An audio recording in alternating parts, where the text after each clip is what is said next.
Honey, time marches on, and eventually you realize it's marching across your face. Welcome to Ask the Beauty Advisor, a podcast that answers your health and beauty questions.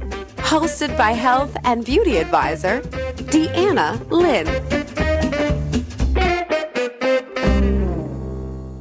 Hey there, welcome to Ask the Beauty Advisor. I'm glad you joined me today, and I hope you had an amazing Thanksgiving, as I did.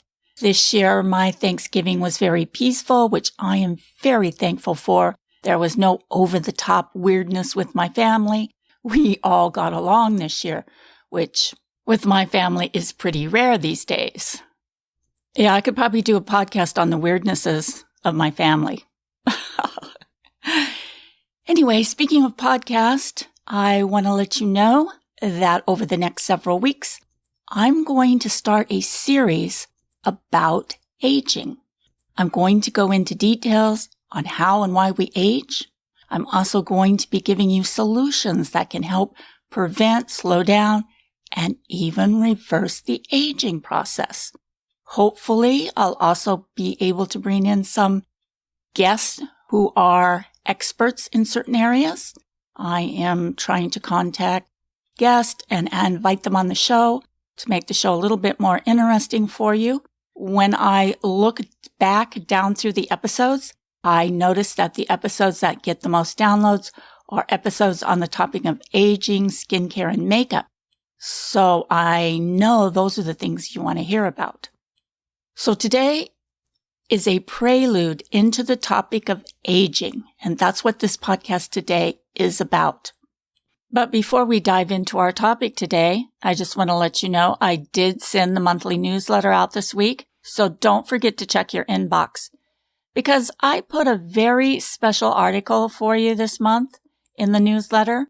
I've included a way that you can instantly beautify and energize your skin, and I wouldn't want you to miss out on that. It's really very interesting.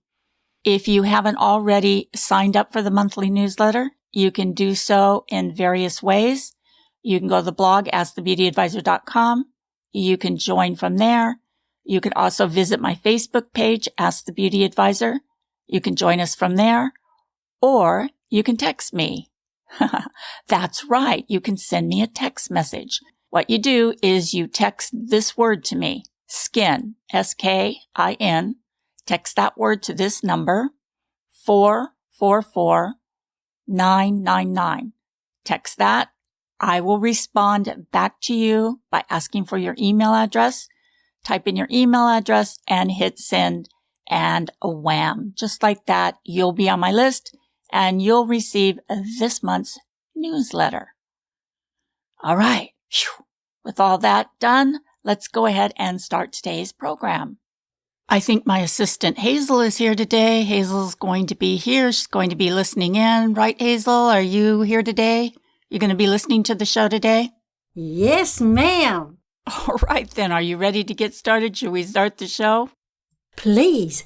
All right, let's go ahead and start the show. We have a lot to talk about.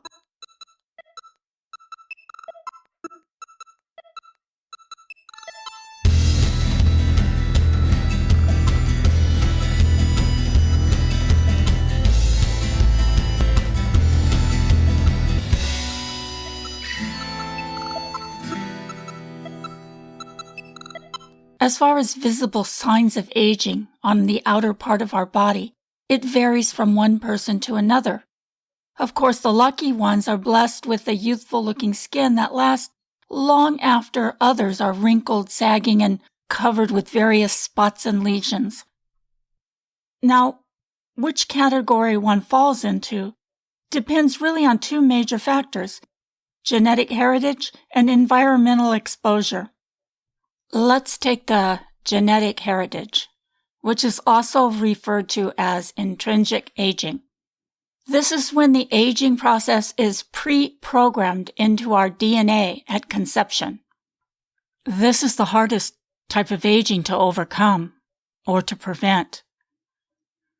Now, on the other hand, environmental exposure, which is extrinsic aging, is largely the result of the choices you make. And on this upcoming series on the topic of aging, we'll dig a little deeper into that. But right now, let me tell you, the good news is that a lot of aging can be slowed down, prevented, and even reversed. And that's what we're going to be talking about in this series. It's around your mid-20s that your aging clock will start ticking. This is when your collagen production starts to slow down and your elastin will start losing its stretch. Skin regeneration slows down at this point. Because the skin cell turnover is depressed, old skin cells are now shed more slowly. But the good news is that this is one of the easiest things about aging that you can fix. And we'll go into this in depth in future episodes. As we move through the decades, each one of us can see how the aging process has changed us and how it's affected us. Intrinsic aging is manifested by the development of fine lines and wrinkles, dry and itchy skin, sagging skin from loss of the underlying fat or bone mass, thinning or transparent skin, and also the development of spider and varicose veins, and not to mention the decreased sweat gland production. Smoking, facial expressions, gravity, wind, heat, and even the position of sleeping contributes to the extrinsic aging process. But none of this is really the number one cause of aging. Well, we all know what the biggest cause of aging is, and we know it's the easiest thing to prevent. Oh, really? You don't know what the number one cause of aging is? Really? Well, I just bet you do. Because the number one cause of aging is the sun. It's remarkable, but up to 80% of all skin aging may be due to sun exposure. The sun's rays contributes to wrinkles, freckles, rough skin, loose skin, blotchy skin, broken capillaries on the face, and rough, red, dry patches, plus, not to mention, skin cancer. With a list like that, it's really hard for me to believe that anyone would bake theirself in the sun hour after hour. But they do, and they still do. Even today, when we know about the damaging effects of the sun. The ultraviolet light does most of its damage through destroying the collagen and elastin in the dermis. The UV radiation causes collagen to break down at a higher rate than even just chronological aging. The damaged fibers get improperly remodeled, which results in a disorganized networks of what we call solar scars. This is an abnormal form of elastin that accumulates and really causes the problem through its effects on the local enzyme system involved in rebuilding collagen. Because of this improper rebuilding, it degrades the dermal structure and support. That's just too much science. How about you dummy it down a bit? Okay, I will simplify it. The sun causes wrinkles, and it also causes other mechanisms that damage the skin, like free radicals. Free radicals contribute to wrinkles by activating a type of enzyme involved in collagen breakdown. But even worse, free radicals damage cellular genetic material, like your RNA and DNA, which leads to cancer. The body does have a defense system to attack developing cancer cells, but when the skin is exposed to sunlight, chemicals are released that suppress these immune defenses. Now, depending on your location, UV exposure can cause thickening or thinning of the skin. The thickening skin, coarse, wrinkled with yellow discolorations, is called solar elastosis and is very common on the back of the neck. Thinning of the skin from UV exposure results in fine lines and wrinkles, easy bruising, and even skin tearing. Now, I'm telling you all of this so that you can better understand the aging process. When you completely understand why and how we age, you're better equipped to fight it off. Now, let's talk about blood vessel changes that are caused by the sun. UV radiation causes the walls of the blood vessels to become thinner, leading to bruising. Most of the bruising that occurs on sun-damaged skin occurs on the back of the hands and forearm, not so much on the under or inside of the upper arm or even the inside of the forearm. The sun also causes the appearance of telangiectasia. These are tiny blood vessels commonly seen on the face and elsewhere. There's also a condition called hyperpigmentation that can also be caused by the sun. Now, hyperpigmentation is a discoloration of the skin, like uneven skin tones, dark spots, age spots, stuff like that. And we'll get a little deeper. We're going to get really deep into hyperpigmentation and how you can, I'm going to be giving you detailed information how you can reverse any type of dark spots or even age spots. I think we're going to be doing the episode on hyperpigmentation next week. So if that's something that you'd be interested in, be sure to check in next week for that episode. The most noticeable sun-related pigment changes are freckles or solar lentigo. Light-skinned people tend to freckle more noticeably. Large freckles are also known as age spots or liver spots. Now, these can be seen on the back of the hands, chest, shoulders, arms, and upper back. They're not really actually age-related, but some damage-related. UV exposure can also cause white spots, especially on the legs, but they can also be seen on the backs of the hands and arms as melanocytes are destroyed. I think we all know the sun has the ability to cause skin cancer. I mean, it's very well known.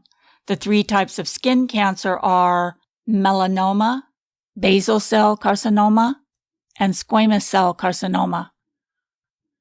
Melanoma is the most deadly because it metastasizes more readily than the other types. It's believed the amount of exposure of the skin to the sun before the age of 20 is the determining risk factor for melanoma. Basal cell carcinoma is the most common skin cancer and tends to spread locally and does not metastasize. Squamous cell carcinoma is the second most common skin cancer and can metastasize. The risk of getting basal cell carcinoma or squamous cell carcinoma is determined by a person's lifetime exposure to UV radiation and also to the person's pigment protection. Now, of course, there are lots of other things that affect the aging process. Let's take, for example, hormones. Hormones have effects and cause wrinkles. It's likely there are skin changes that result from the hormonal effects of menopause and the decrease of estrogen production. However, studies in humans have not determined which skin changes are specific to the decrease of estrogen and which skin changes result from sun exposure or normal chronological aging. In testings or experiments, lack of estrogen can cause a decrease in collagen levels up to 2% per year and a decrease in skin thickness of about 1.5% a year. And most people don't even realize that their facial muscles can cause wrinkles. As these muscles lose elasticity, habitual facial expressions cause the skin to develop wrinkles. Frown lines between the eyebrows and crow's feet radiating from the corners of the eyes develop as the tiny muscles in those areas permanently contract. Unfortunately, happy people develop laugh and smile lines. And then, of course, we've also got gravity. Oh, yeah, gravity. The effects of gravity make the loosening of the skin more apparent. This causes jowls and drooping of the eyelids. We also have to deal with normal chronological changes of the skin. the number of the epidermal cells decreases 10% per decade, and the rate of the cellular division slows, reducing the skin's ability to repair itself. Epidermal cells also become thinner and less sticky. Thinner cells make the skin look noticeably thinner and transparent, and decreased stickiness reduces the effects of the barrier function, allowing moisture to escape. Sebaceous glands produce less sebum, and the number of sweat glands decreases, both of which contribute to the skin's dryness. The ridges of the epidermal start to flatten, making the skin more fragile and easy to tear. This also decreases the surface area between the two layers, reducing delivery rate and the amount of nutrients available to the epidermis. This further inhibits repair and rejuvenation of the skin. So while the sun exposure accelerates this whole process, reduced collagen and elastin are also a normal part of aging. A lax dermis makes the skin easier to wrinkle. Because the subcutaneous layers become less dense and thinner with age, wrinkles and sagginess are more noticeable. But believe me when I tell you all is not lost. Although aging is a normal part of life, an indispensable part, as it turns out, there are things you can do that can help one's skin age more gracefully. And that's what this series is about. I'm going to take you through how you can reverse and slow down the aging process step by step. I'm going to give you detailed information, and I'm going to break it down so it's easy to understand. Today was just an introduction to this new series, this up-and-coming series on the topic of aging. And, this is all I have for you today. I'm going to get bumped off of here, so I'm going to have to cut this short. I hope you will join us next week. Next week, I'm going to be talking about hyperpigmentation. I have a guest for you. If all goes well, Pamela Springler from Global Skin Solutions is going to be here. We're going to be talking about hyperpigmentation, how you can prevent it, how you can reverse it. So it should be a very interesting discussion. If you've listened to Pamela before, she's been on the show quite a few times. You know how interesting the show is when she's here. I would like to invite you back next week for that. And with that being said, I'm going to go ahead and close out the show. Hazel, can you help me close out the show? Bye now, y'all.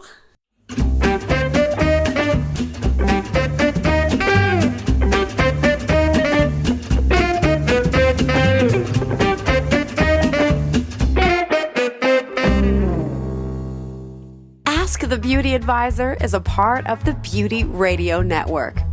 If you have a podcast or need help in starting a podcast and would like to be a part of a free, supportive network, then learn more by contacting Deanna at beautyradionetwork.com.